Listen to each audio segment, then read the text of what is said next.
untuk ketahanan pangan, Jawa Timur bukan lagi ketahanan. Oh, bukan ya? Bukan, tapi sudah kedaulatan. Wow. 22%-nya itu suplainya dari Jawa Timur. Bukan persoalan royoannya, tapi persoalannya siapa yang ngebeli itu. Hari ini antara off farm dengan on farm itu lebih kaya off farm, dibeli dari rakyat, dari desa setempat, dijual oleh rakyat, hasilnya untuk rakyat, dari oleh untuk rakyat. Harapannya kan seperti itu formula.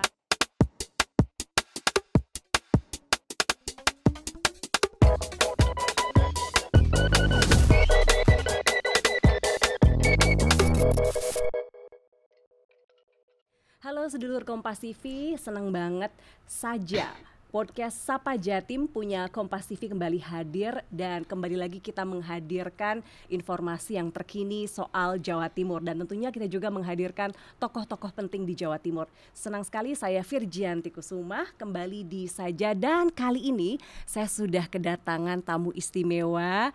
Ini selebritis Jawa Timur ya. Ibu Hajah Ani Maslahah SPD MSI. Beliau ini Assalamualaikum. Waalaikumsalam Ibu, senang banget bisa hadir di podcast Saja. Beliau ini panjang banget saya mau cerita ya, tapi harus dijelaskan beliau ini merupakan anggota DPRD Provinsi Jawa Timur selama 3 periode. Seorang perempuan yang hebat sekali, jarang ya Bu ya sampai 3 periode dari tahun 2014 dan sekarang 2029. Bahkan di periode 2019 sampai 2024 pernah menjadi pimpinan DPRD Provinsi Jawa Timur. Kok iso Bu, ya Allah. Seneng loh saya ketemu narasumber tamunya perempuan dan pinter-pinter. Amin. Menjadi doa ya. Doa baik harus diaminkan. Iya gimana Bu, kok selain saya cerita lagi prestasi-prestasi yang cemerlangnya, tapi ini juga menjadi seorang pimpinan DPRD Provinsi Jawa Timur. Keren ya? Keren banget Bu. Mudah-mudahan kebijakannya juga keren ya, itu yang terpenting. Ya, kalau dari background Mbak, kebetulan saya ini aktivis. Jadi ketika masa sekolah mulai OSIS, kemudian dulu belum BEM, HMJ Himpunan Mahasiswa Jurusan Senat, saya juga aktif di kemasyarakatan. Saya kebetulan saat itu IPPNO. Saya sampai pada tingkatan wilayah sih, tapi tidak ketua umum kalau wilayah. Mulai ranting kecamatan hingga kabupaten saya ketua umum. Di wilayah zamannya Mbak Ida Fauzia, mantan Menaker. Yeah. Saya waktu itu sekretaris satunya. Gitu kira-kira. Sehingga 2004 saya sudah di DPR, tapi di kabupaten. 2 periode. Mbak Ida ke pusat, saya ke kabupaten. Ceritanya seperti itu. Saya berawal dari ketika aktif di organisasi kemasyarakatan itu yang namanya organisasi ya, melakukan giat-giat sosial itu menjadi hal yang wajib, kira-kira kayak gitu. Menjadi decision maker dalam kegiatan sosial kemasyarakatan, senang lah kira-kira bisa menyapa dan bisa berbagi ya. Maka kayaknya sih akan lebih asik lagi ketika itu kita expand ke dunia politik. Karena kalau kita lihat trias politika itu kan ada 3 kekuasaan, salah satu yang paling strategis adalah DPR. Kenapa? Karena segala formulasi kebijakan baik dari APBD, regulasi itu dibikin oleh seorang legislatif. Karenanya bagi saya legislatif ini bagian dari organisasi politik yang strategis untuk bisa membuat policy yang berpihak kepada masyarakat, laki-laki kayak gitu. Itu sejarahnya seperti sejarahnya. itu. Kalau saya lihat juga Ibu pernah jadi ini ya, guru SMK. Ya. Tapi kemudian justru hobi-hobi berorganisasi itu yang justru menggiring masa depannya sampai saat ini. Ya. Kalau dilihat dari sejarah S1 saya memang IKIP. Kala itu IKIP Surabaya. UNESA kalau sekarang UNESA. Maka tentu saya dicetak untuk menjadi guru. Karenanya sejak 95 hingga 2004 saya guru SMK UPM Sepanjang. Kemudian karena terlibat dalam dunia politik praktis, saya masuk ke pengurusan. Kebetulan saat itu Nahdlatul Ulama memfasilitasi berdirinya PKB. Saya representasi IPPNO kala itu, ketua IPPNO Kabupaten. Maka saya direkrut menjadi pengurus sekaligus pencalonan nomor 1 hingga saat ini nomor 1 terus. Selalu nomor 5 1 ya? periode itu saya nomor 1 terus. Luar biasa. Ini Tapi dari suara saya tetap terbanyak sekalipun sistemnya bukan urutan ya. Iya. Sistemnya awal-awal urutan nih, tahun 2004 masih urutan. Sekalipun saya urutan, saya tetap terbanyak kala itu. Sampai pernah dapatin hadiah televisi, televisi ya, karena yang paling saya banyak sumbangkan dipilih. kepada security di kantor DPC PKB. Saya masih ingat itu awal-awal jadi dewan. Terus sampai saat ini. Sehingga bisa? kalau dihitung ya 5 periode lah 5 ya. periode ya. Kok bisa mengumpulkan simpatisan sebanyak dan seloyal itu? Resepnya gampang. Modal itu kan tidak harus finansial ya. Modal sosial itu lebih efektif sesungguhnya. Karena tentu ketika kita aktivis, popularitas pasti akan ngikutin kita. Ketika kita banyak menyapa, ketika kita banyak hadir di tengah kebutuhan masyarakat, maka pasti akan berefek pada elektoral. Kalau sudah popularitas sudah dapat, elektoral dapat, tinggal elektabilitas, kira-kira seperti itu. Saya pikir itu akhirnya tentu jaringan kami, karena saya kebetulan juga selain ketua IPPNU kala itu saya pernah ketua perempuan bangsa kabupaten, pernah perempuan bangsa Jawa Timur, dan ketua kaukus perempuan politik di Jawa Timur. Lah bekal itulah menjadikan jejaring kami semakin luas tentunya. Semakin banyak orang yang mengenal, semakin memudahkan popularitas saya terjangkau hingga pada pelosok-pelosok. Terutama emak-emak, kira-kira kayak ya. gitu Kalau saya sejarahnya. lihat Ibu tuh berjuang dari Sidoarjo, memulai semuanya dari Sidoarjo, berjuang dari Sidoarjo sampai sekarang bertahan juga tetap untuk Dapil Sidoarjo. Iya. Kenapa gitu, Bu? Pastinya partai ya yang menentukan, tetapi kebetulan di PKB ini asas demokrasi berangkat dari bottom up itu sangat dihargai. Jadi ya karena saya domisili Sidoarjo, saya kira-kira banyak melakukan penyapaan ke masyarakat Sidoarjo, maka secara politiknya ya bagus terjun di daerah itu. Artinya mudah untuk bisa mendapatkan simpati dan suara masyarakat ya. Kira-kira kayak gitu. Jadi saya memang ingin di situ, ya, partai mengiyakan, memberikan disposisi bahasa seperti itu, ya sudah. Mengenal dan mempercayakan keterwakilan mereka sama Ibu itu kan hal yang berbeda. Mengenal belum tentu mau memilih Ibu, tapi kok mereka begitu setianya. Waduh, yang jawab ini kayaknya harusnya masyarakat ya. Harusnya masyarakat, karena kalau aku yang jawab pastinya jawabannya bagus-bagus kira-kira kayak gitu. Tapi setidaknya sebuah proses itu kan ukuran analisanya itu kan pada titik output seorang legislatif ya suara kan begitu. Kebetulan suara saya di atas 100 terus sih, kebetulan sekitar 120-an lah untuk satu kabupaten, dan itu cukup besar bagi seorang DPR di tingkat provinsi. Ya bisa jadi politik itu kan butuhnya hadir ketika masyarakat butuh, itu aja sih. Terutama saya lebih pada di dunia pendidikan, Pak. Orientasi saya sederhana bahwa sebuah kemajuan bangsa itu akan bisa terdongkrak pesat manakala SDM-nya kuat. Nah, ngomong SDM maka institusi terbesarnya adalah pendidikan harus bagus. Itu filosofi itu yang menjadi saya dari sekian sektor yang lebih banyak untuk kami perjuangkan adalah pendidikan. Makanya alhamdulillah untuk dunia pendidikan di Sidoarjo ukurannya adalah IPM, juga enggak jauh-jauh banget dengan Surabaya. Dari 38 kabupaten kota, Sidoarjo nomor 2 setelah Surabaya. Di Jawa Timur. Nah, ukuran IPM itu kan 3, pendidikan, kesehatan, ekonomi. Nah, maka saya bergerak di situ dan cukup lama saya di pendidikan. Hari ini saya geser ke perekonomian. Karena ketika SDM-nya udah kuat, kemudian pertumbuhan ekonomi agar bisa di-push lebih tajam lagi, ya perekonomiannya ya harus bangkit. Salah satunya adalah UMKM ya, karena memang dari sekian sektor supporting PDRB, UMKM lah yang paling berjuara, 32% dari populasi, dari semua sektor usaha yang ada di Jawa Timur. Kalau saya lihat ya dari mungkin wawancara Ibu sebelumnya dengan media, kemudian dari upaya-upaya yang dilakukan di DPRD, ini UMKM itu betul-betul satu bidang yang Ibu sangat-sangat concern. Iya. Hari ini itu. Hari ini itu ya. Yang lalu-lalu itu pendidikan. Tapi ya tetap hari ya. Ini kayaknya UMKM ya. Apakah karena memang UMKM inilah yang satu-satunya yang bisa bertahan di antara Betul. sulitnya tekanan? Dan itu sudah terbukti ketika COVID.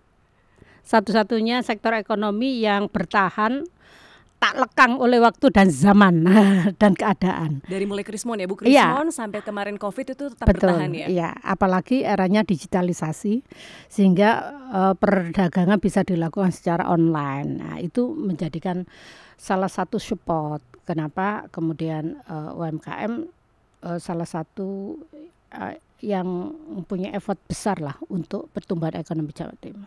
Apakah ada mungkin faktor-faktor lain selain tugas ya Bu di DPRD, mungkin di lingkungan Ibu yang menyebabkan ini UMKM ini perlu diperjuangkan? Ya, kebetulan Sidoarjo sekali lagi nomor 2 setelah Surabaya. Yang kedua di Sidoarjo itu di antara 5 kabupaten kota penyangga industri besar itu Sidoarjo. Jadi selain Surabaya, Mojokerto, kemudian Kediri karena memang ada gudang garam, Gresik dan Sidoarjo, di mana ada beberapa usaha besar itu juga melakukan sinergi dengan sumber pokoknya, bahan baku lah kira-kira kayak itu, yang itu di-create dari pelaku-pelaku UMKM, sehingga saling kolaborasi antara dunia usaha dalam bentuk industri besar dengan IKM dan UMKM. Itu yang harus kita kembangkan terus. Oke, jadi karena memang lingkungannya memang berada di lingkungan UMKM yang sangat kuat sekali ya Bu. Betul. Oke, saya dari tadi kalau saya dapat tamu narasumber perempuan itu saya senang banget Bu, karena perempuan itu selain hebat misalnya di luaran, tapi kalau mau dihebat di luaran pasti urusan rumah pasti diberesin dulu. Mudah-mudahan. Nggak mungkin ya Bu ya, keluar tapi rumah misalnya berantakan. Manajerial di rumah tangga itu berantakan.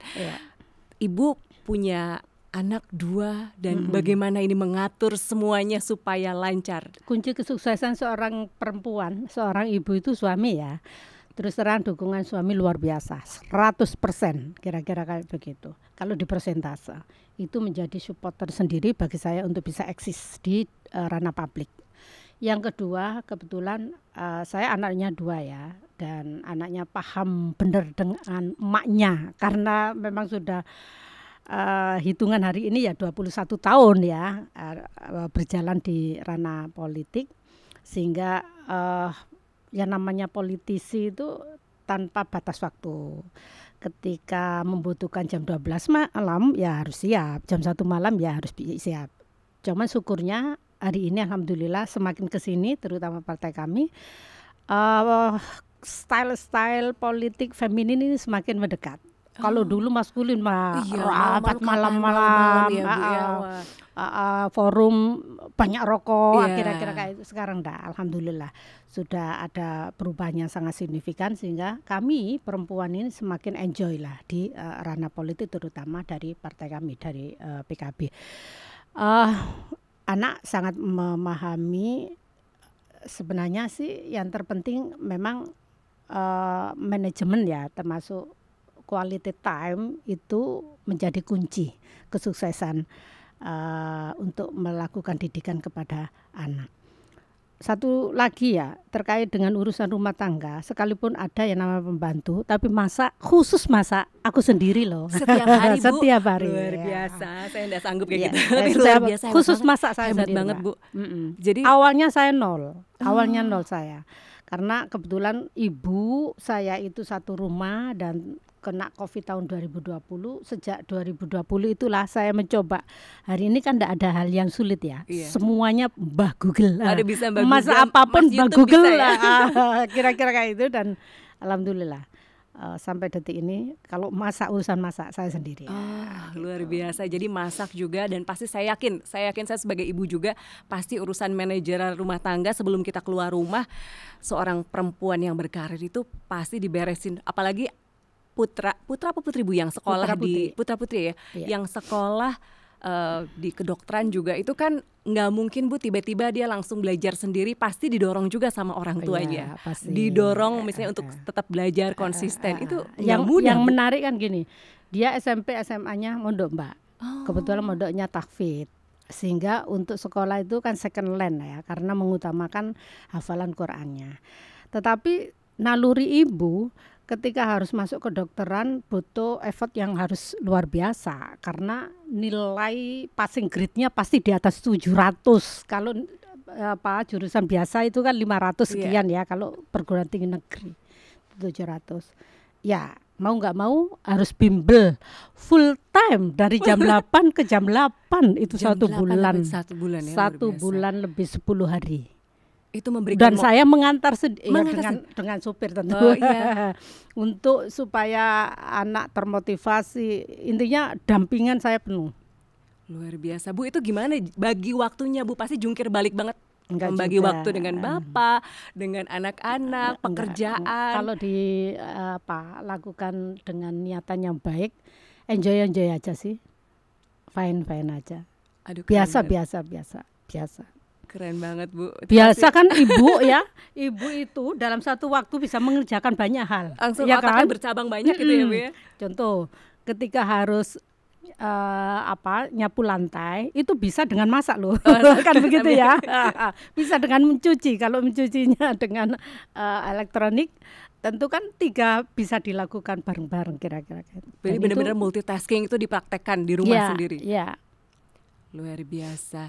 Ibu, saya tadi sudah ngobrol soal keseharian ibu yang menurut saya sih luar biasa banget. Tapi yang lebih luar biasa lagi dengan background pendidikan di UNESA dulu, IKIP ya namanya. Ya, IKIP. Kemudian berjuang di dunia pendidikan di DPRD, sekarang beralih ke ekonomi di Komisi B.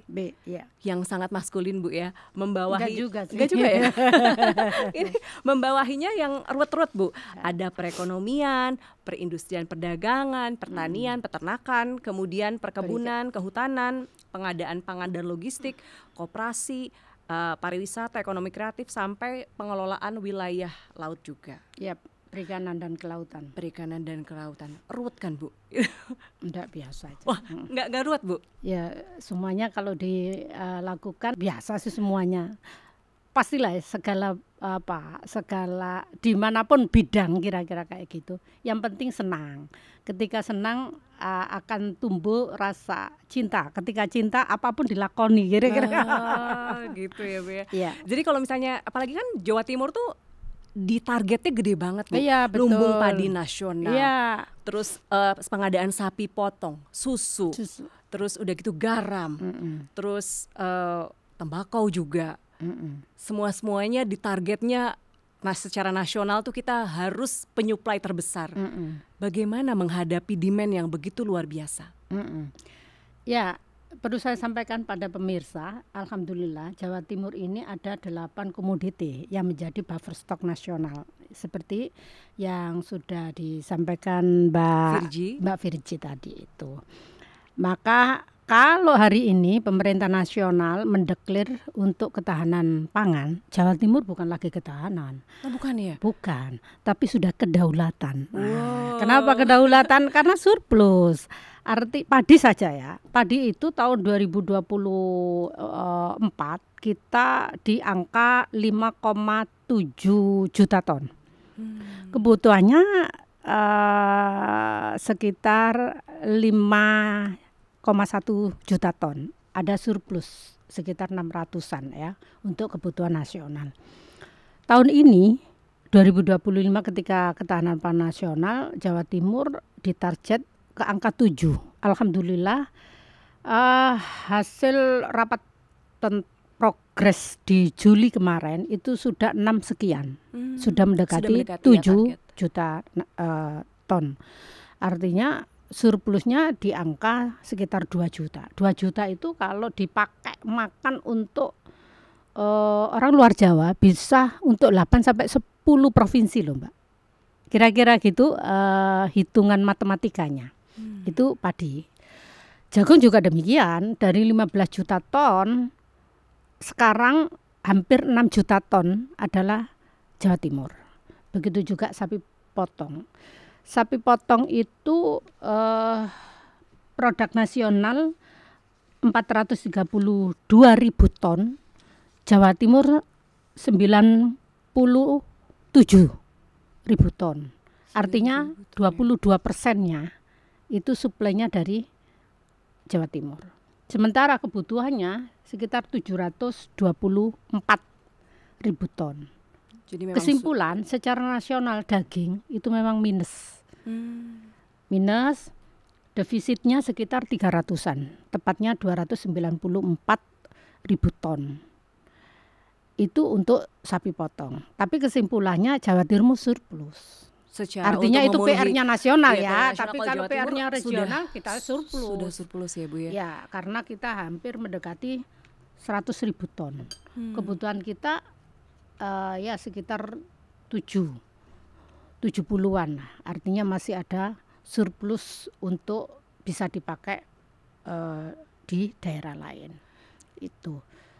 Susu juga begitu. Artinya sapi perah. Sapi perah itu produktivitas nasional 4,7 juta ton. Indonesia nasional kita 4,7 kebutuhannya. Produktivitasnya 1 juta ton. Dari 1 juta ton 58%-nya berarti kan 460 sekian ribu ton Jawa Timur supporting susu. Tetapi kalau generalisir kebutuhan susu baru tercapai secara nasional hanya 22%. Jadi artinya 78% itu impor. Kita kekurangan banyak sapi perah. Tapi kalau ngomong regional selesai kan? Iya, sudah surplus karena ya. Kemudian ikan tangkap secara nasional terbesar nomor 1 Jawa Timur. Tapi kalau pembudidaya kayak tambak begitu memang nomor 3. Setelah Sulawesi Selatan, NTT baru Jawa Timur. Garam juga demikian. Hanya memang ada persoalan di garam itu bahwa kandungan unsur HCl-nya itu masih 94,7%. Sehingga masih fungsi domestik. Fungsi logistik. Sementara garam industri itu butuhnya 97 atau minimal 95,7% unsur HCl-nya. Mulai dari untuk kosmetik, untuk kimia farma, untuk lain-lain sebagainya lah. Satu sisi lain PT Garam yang mempunyai fungsi untuk memastikan ketersediaan garam nasional, dia memproduksi seperti yang diproduksi oleh rakyat, garam rakyat. Inilah yang menjadi persoalan di Jawa Timur hari ini, berakibat kepada HPP untuk garam per hari ini pemerintah belum pernah menyampaikan implikasi, belum pernah memberikan HPP. Implikasinya adalah fluktuasi harga garam petani ini sangat tajam. Alhasil seringkali ketika pasar panen saja mengikuti sistem betul, pasar. seringkali ketika panen raya karena sistem pasar yang memainkan, tengkulak yang memainkan, inilah hampir 40% lahan garam Jawa Timur ini masih menjadi tanah idle, nggak digarap.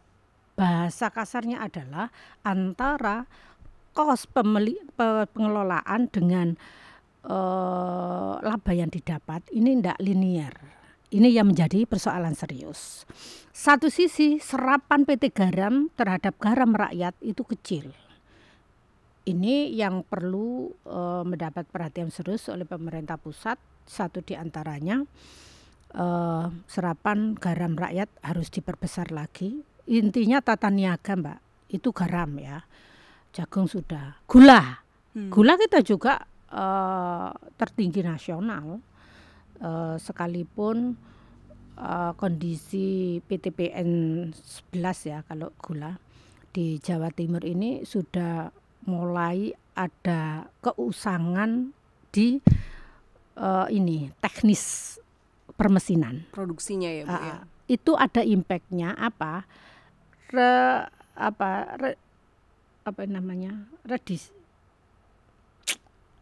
Kandungan kandungan gula itu tidak sebegitu signifikan. Semakin kesini itu semakin kecil persentase dapatnya.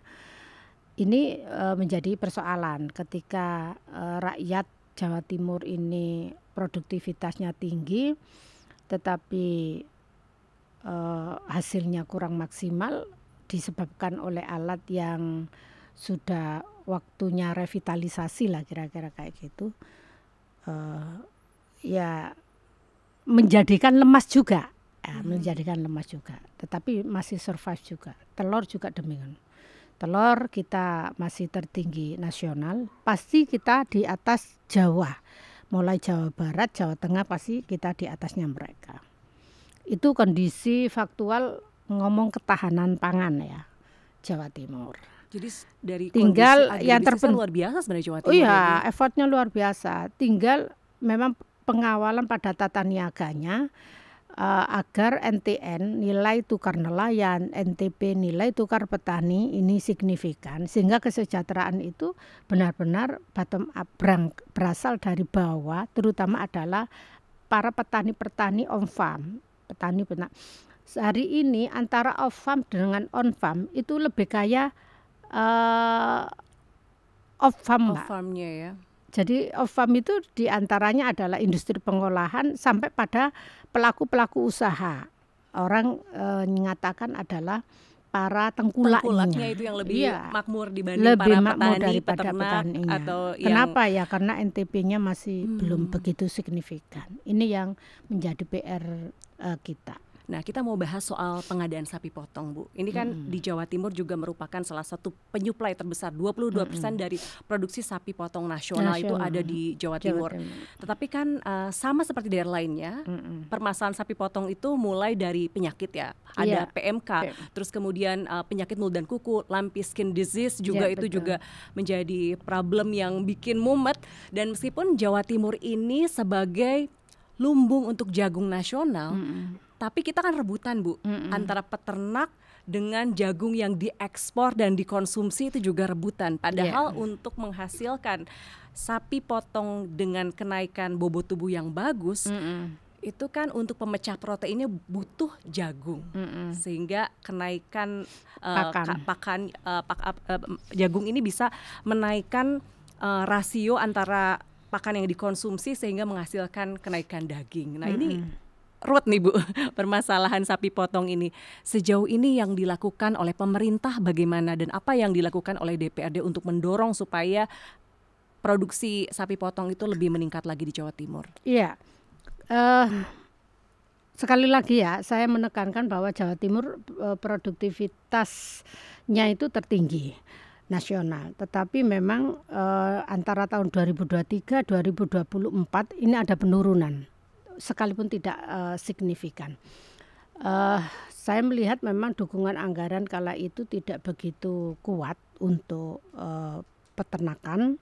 Ya, satu diantaranya ada refocusing pasca COVID itu kan masih berlalu terus ya untuk menyelesaikan persoalan kesehatan itu. Maka yang dilakukan di Jawa Timur melakukan peningkatan kualitas makanan ternak agar berimpak kepada tumbuhnya daging yang lebih signifikan, lebih berat lagi kira-kira. Jadi mulai dari pelatihan hingga ada subsidi makanan ternak untuk akomodasi kala itu. Yang kedua memang Jawa Timur banyak mendatangkan sapi apa ya namanya itu indukan.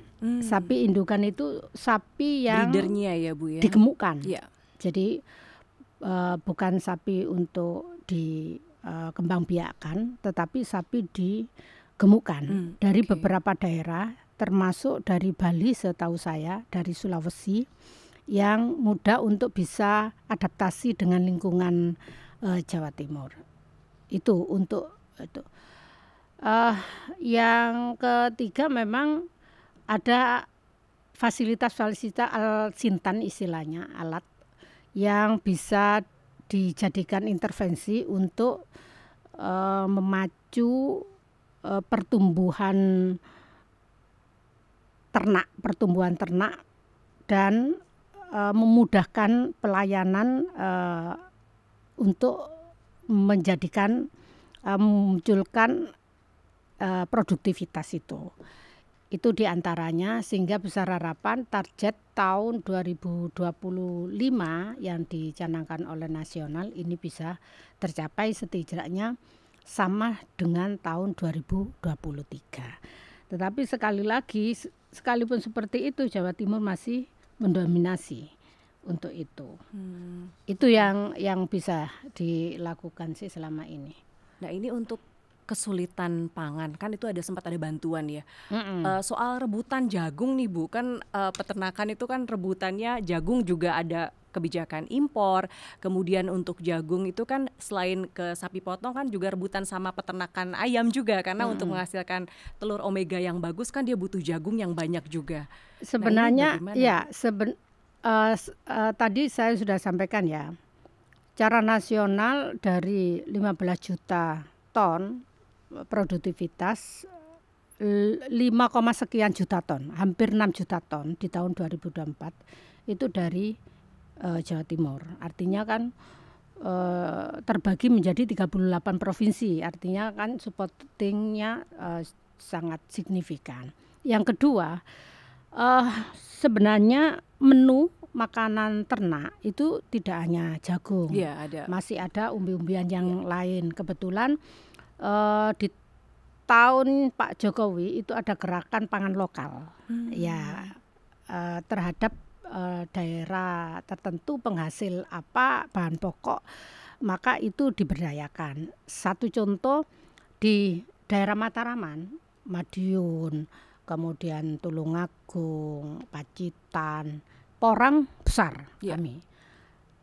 Ini juga salah satu menu yang menjadi alternatif, sehingga tidak ada lagi bahasanya royoan, kira-kira kayak begitu, karena masih ada varian-varian makanan alternatif makanan yang bisa dipakai ya, asupan-asupan yang dipakai untuk para peternak.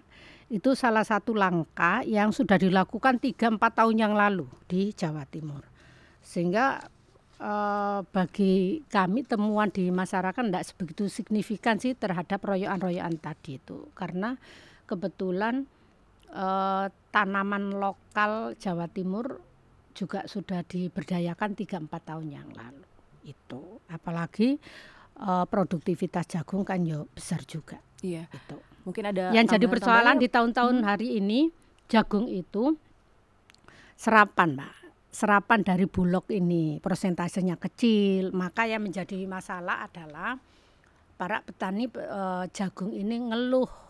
Kenapa? Karena harga sekali lagi ditentukan oleh pasar, dalam hal ini adalah tengkulak ya. Bukan persoalan royoannya, tapi persoalannya siapa yang ngebeli itu. Akhirnya jadi meskipun mereka fluktuasi harganya yang besar-besaran, kalau misalnya nggak ada yang menyerap juga susah gitu ya Bu. Betul. Makanya saya berharap Koperasi Merah Putih ini kan salah satu sektor usaha yang jenis usaha yang dilakukan tidak hanya simpan pinjam nanti, tetapi bagaimana pemberdayaan potensi lokal ini yang bisa terwadahi oleh koperasi, dibeli dari rakyat, dari desa setempat, dijual oleh rakyat hasilnya untuk rakyat, dari oleh untuk rakyat. Harapannya kan seperti itu formula untuk koperasi. Jadi harapannya merah mungkin putih. seperti koperasi yang sekarang berlaku di Jepang ya Bu. Di Jepang itu kan gitu ya. Untuk jadi mereka memberikan subsidi juga ke masyarakat dengan menyerap. Jadi fungsi tengkolak itu diambil alih oleh koperasi merah putih sehingga kompetitif harganya. Kalau sudah demikian, maka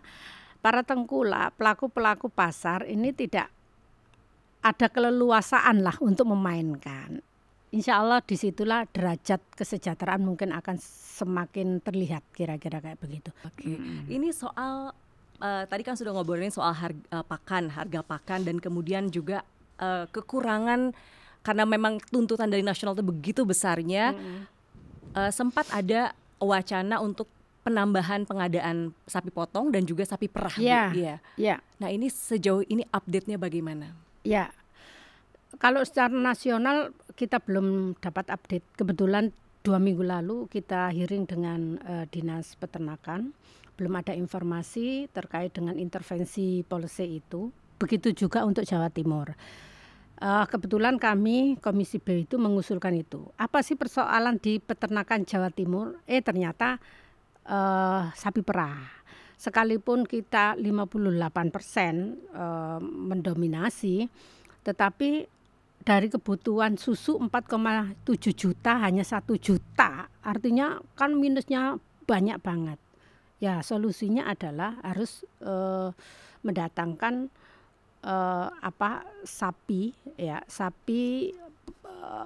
anakan ya, sapi anakan itu sapi yang siap dibesarkan kemudian memproduksi begitu ya Bu ya. Jadi harus mengimport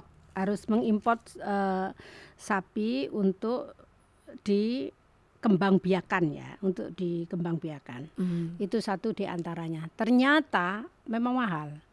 Satu sapi itu 50 sampai 60 juta ternyata. Itu dalam posisi masih middle, belum dewasa. Ya, belum siap untuk diperah begitu ya, belum siap dikawinkan. Ya, belum berkembang biak, kira-kira kayak gitu.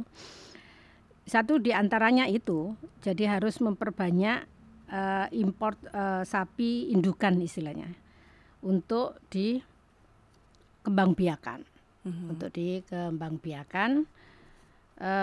dan tentu tidak hanya di Jawa Timur harus melakukan serempak. Karena faktanya hanya 22% susu nasional tercukupi produktivitasnya. Satu sisi hari ini ketika ada MBG, makan bergizi gratis, susu menjadi bagian yang wajib diberikan kepada siswa, maka kebutuhannya lebih dari itu, tidak hanya 4,7 juta ton, tetapi lebih dari itu. Ini hitungan ketika belum ada program MBG itu. Yang kedua, selain itu, susu itu kan yang penting kualitinya. Kebetulan kualitas susu nasional itu belum bisa bersaing ketat. Bersaing sudah, tapi belum ketat. Artinya kualitasnya masih perlu diperkuat lagi. Maka ngomong kualitas susu berarti ngomong kualitas makanannya. Pakannya harus berkualitas. Untuk bisa pakan berkualitas selain butuh uang yang cukup, SDM. Karena sekalipun uangnya banyak tetapi pola pengaturan manajemennya tidak benar, SDM-nya enggak kompetitif, enggak kompatibel, maka ya lagi-lagi tidak berefek. Maka yang ketiga yang dibutuhkan adalah ya harus ada pelatihan, harus mengupgrade pengetahuan terkait dengan bagaimana cara meningkatkan produktivitas susu. Jadi 3 hal menurut saya. Mendatangkan indukan harus import ini Mbak. Karena kita tidak sebegitu banyak punya dari Eropa, itu. Biasanya Eropa dan juga Australia untuk yang susu sapi perah ya. Yang paling terkenal Australia. Dan kebetulan kan dekat dengan Indonesia, tapi hitungannya ternyata antara 50 sampai 60. Kemarin kita sudah mengusulkan di forum Komisi B mengusulkan itu, mudah-mudahan di PAK ini bisa bertambah. Yang kedua pakan, yang ketiga SDM. Saya pikir itu untuk bisa meningkatkan hasil produktivitas susu. Nah, terkait SDM ini kan mayoritas peternak sapi perah di Jawa Timur itu kan kelas kecil ya Bu ya, dari UMKM gitu ya. Jadi mereka ini dari bukan perusahaan besar tapi dari semuanya pelaku UMKM. UMKM semua gitu kan. Semuanya. Mereka kemudian bermitra dengan pabrik-pabrik besar, kemudian diserap gitu. Betul. Yang jadi masalah adalah selain pengetahuan juga polanya tidak bisa optimal gitu untuk pemeliharaannya. Ya, satu hal yang menjadi beda dengan Australia. Kalau Australia memang diproduksi pabrikan, Mbak. Iya, perusahaan-perusahaan besar. Perusahaan-perusahaan besar. Kalau di sini BUMN itu ada itu. Saya pikir satu hal lagi mungkin ya perlu ditambahkan. Yang keempat, ya memang harus setidaknya BUMD atau BUMN salah satu core bisnisnya adalah untuk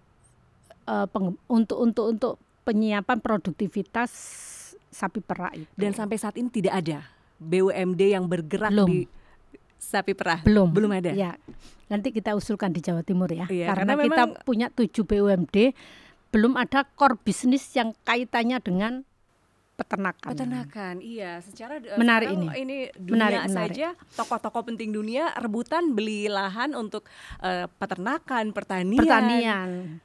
Ya, termasuk Bill Gates dan lain-lain tuh rebutan. Iya, ke Kalimantan itu yang 1 juta hektar. Iya, untuk lahan-lahan itu. Dan sementara di Jawa Timur sebagai lumbung susu nasional juga belum punya BUMD yang mengerjakan soal itu. Apalagi BUMN juga belum ada ya Bu ya.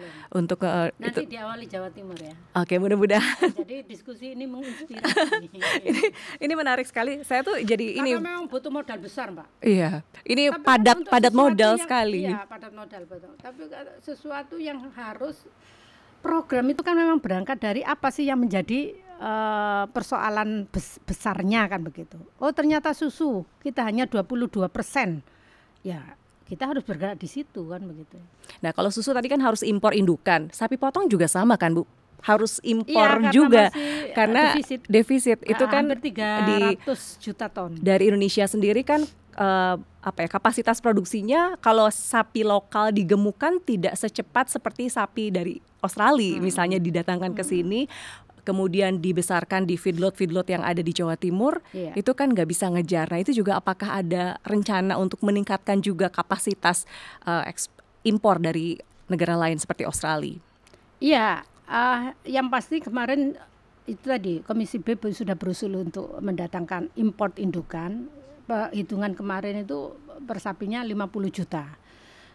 Tapi memang nggak banyak angkanya kemarin itu. Setidaknya sudah ada upaya untuk melakukan perbaikan. Tetapi akan lebih signifikan ketika salah satu BUMD tadi, Mbak. Harus ada ya? Harus ada. Jadi, karena yang di Eropa, di Australia termasuk, itu juga dilakukan oleh pabrikan. Iya, perusahaan-perusahaan besar gitu ya, Bu ya. Nah, ini sebenarnya ini ya terhadap para pemodal, karena kita hanya 22% penyedia susu, 78%-nya import. Ini sebenarnya peluang untuk bisa melakukan pengembangbiakan sapi perah.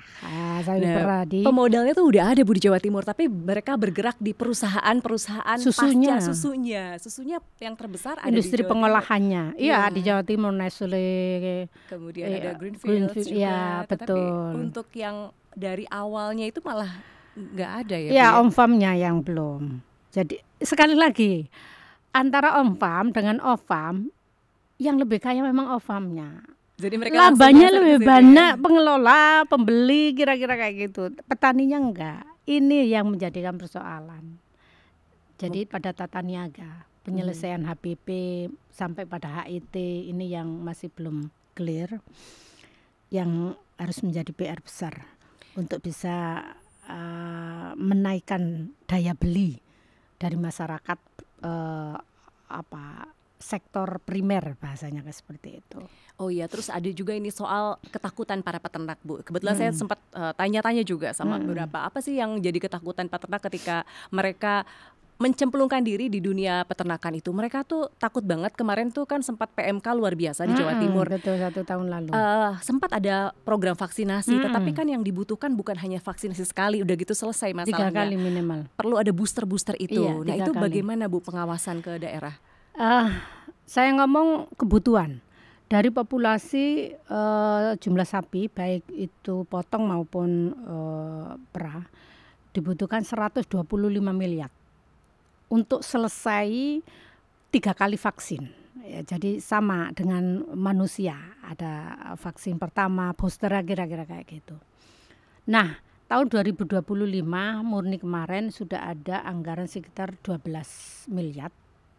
PAK ini kita tambahi 10, berarti baru 22 miliar. 22, sementara yang dibutuhkan 125. Ya, tapi dari semua populasi. Pertanyaannya, apakah semua populasi terkena penyakit? Enggak. Maka biaya ini adalah biaya mitigasi untuk terhadap ternak-ternak yang sekiranya ada indikasi kena virus, maka anggaran itulah yang bisa dipakai.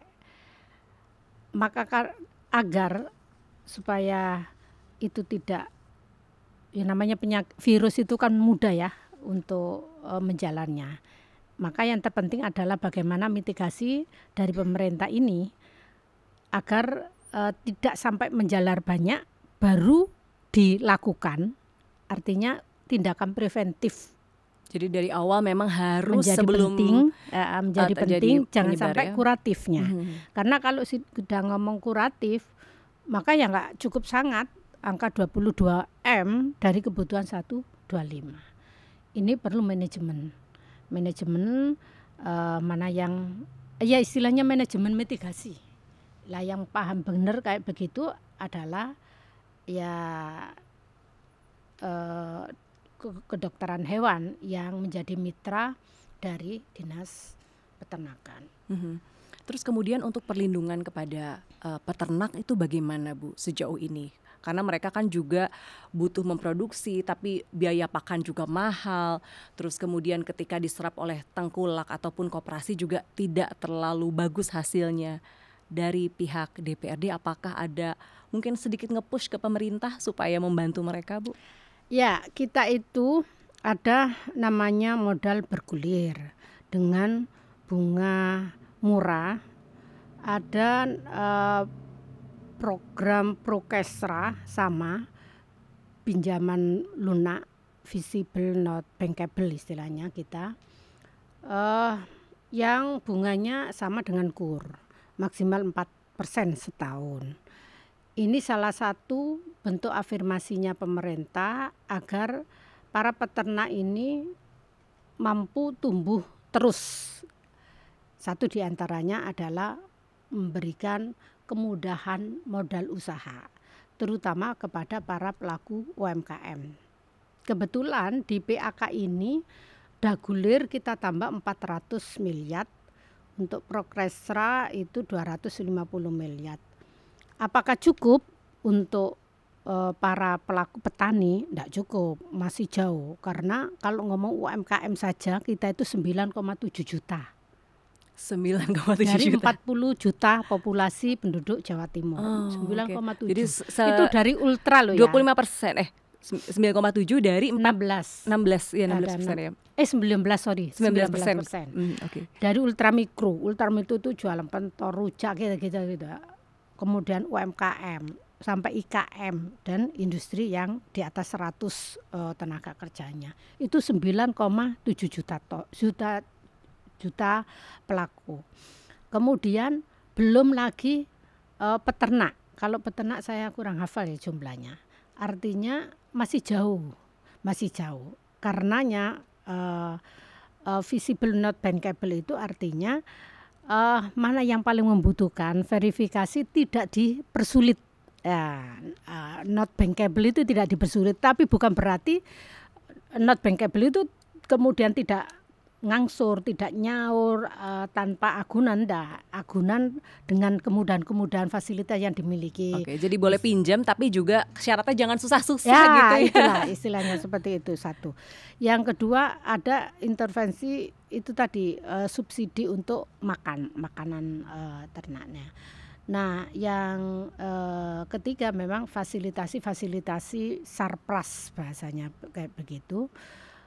Yang baru bisa dilakukan dan itu belum menjawab banyak sih. Jadi saya melihat sektor primer Jawa Timur bisa menjadi buffer stock, mulai dari peternakan, pertanian, perkebunan hingga perikanan itu masih given, Mbak. Karena SDA kita melimpah, masyarakat kita memang Jawa Timur lebih banyak sektor primer, petani, peternak itu kayak begitu. Sehingga bahasanya gini, ada dan tidak ada intervensi pemerintah, mereka tetap bisa eksis. Bisa urip gitu ya, Bu? Bisa urip. Itu kehebatan wong Jawa Timur. Gitu itu ya. kehebatan kita semua, sehingga pemerintah tinggal melakukan dampingan fasilitasi. Tapi ingat, yang namanya pemerintah itu enggak hanya provinsi. Ada pusat, ada kabupaten kota yang semuanya ini lakukan sinergi, kemitraan. Ketika pemerintah provinsi tidak bisa menganggarkan itu, maka pemerintah kabupaten. Contoh, apakah ada bentuk konkret perlindungan peternak ketika peternak ini bangkrut akibat mati semuanya, akibat virus, PMK dan lain sebagainya? Di Jawa Timur belum, tetapi di beberapa kabupaten ada. Tapi kalau Jawa Timur pertanian ada, namanya perlindungan petani. Jadi perlindungan itu perlu ada untuk di peternak juga gitu ya? Ya, betul. Salah satu bentuknya diikutkan asuransi. Diikutkan asuransi yang preminya itu petani hanya bayar 0,5%-nya. 3%-nya, 2,5 kan bayar 3% ya, 2,5%-nya dari anggaran APBD Jawa Timur. Kita ada perda perlindungan petani. Hari ini DPR Komisi B menginisiasi perlindungan 3 sektor. 1 nelayan, 2 pembudidaya ikan, yang ketiga garam. Jadi pemberdayaan dan perlindungan petani, garam, nelayan, dan pembudidaya ikan. Yang peternak belum. Peternak belum ya. Jadi itu sehingga ini PR-nya berikutnya ya, PR yang harus dilakukan. Kalau misalnya saat dapat kesempatan untuk bicara nih Bu, boleh pilih ke masyarakat, boleh ke stakeholder atau ke pemerintah untuk menyuarakan soal permasalahan sapi potong ini. Saya kasih waktu beberapa detik saja untuk bicara. Ibu ingin bicara sama siapa? Iya. Saya berharap pemerintah baik pusat, provinsi maupun kabupaten kota ingat bahwa di Jawa Timur ini sektor primer mulai dari peternakan, perkebunan, perikanan adalah mendominasi dari supporting PDRB Jawa Timur. Karenanya seiring dengan program pemerintah ketahanan pangan, maka keseriusan untuk penanganan itu dalam bentuk keberpihakan kepada para petani ini harus dipertegas lagi. Yang kedua, terhadap para petani tetap semangat. Hari ini program pemerintah stressingnya adalah pada ketahanan pangan, maka berharap pemerintah ada keberpihakan untuk meningkatkan nilai tukar petani, nilai tukar nelayan, nilai tukar peternak dengan memberikan HPP termasuk petani garam, sehingga ada peningkatan yang lebih signifikan lagi terhadap kesejahteraan para petani. Oleh karenanya tetap semangat, ayo kita support, kita dukung bersama program pemerintah baik pusat pemerintah daerah agar kesejahteraan ini benar-benar bisa tercapai dengan cepat. 5-10 tahun kita tidak lagi lakukan import, tetapi dari oleh untuk kita eksplorasi potensi sumber daya kita itu luar biasa, effort SDM kita juga luar biasa. Tetap semangat, mudah-mudahan sukses. Amin, mudah-mudahan Ibu ya. Matur nuwun sangat Ibu Hajah Anik Maslahah SPD MSI sudah hadir bersama kami di podcast saja Sapa Jatim. Mudah-mudahan informasinya bisa memberikan pencerahan ya buat warga Jawa Timur. Amin, yang bertanya-tanya gimana ini soal sektor sapi potong dan lain-lainnya. Terima kasih banyak Sama-sama. Ibu. Dan saudara jangan lupa saksikan podcast saja tayang perdana di YouTube Kompas TV Jawa Timur, Kompas TV independen terpercaya. Saya Virgianti Sabkusuma, sampai jumpa.